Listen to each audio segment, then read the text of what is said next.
சக்கை தேங்காவே நம்ம சுட்டது பாருங்க எப்படி கொதிக்குதுன்னு உள்ள எவ்வளோ சூடாக்குதுன்னு. இப்போ அடுத்து அந்த வெள்ளை தேங்காவை தேர்ந்து பார்க்கலாம்.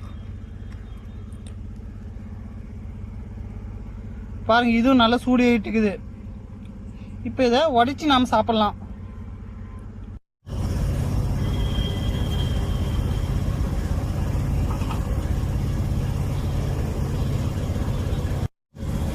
அந்த சர்க்கரையால் ஆன அந்த தேங்காவை இப்போ நல்லா இது நோண்டி எடுத்துடலாம் வாங்க.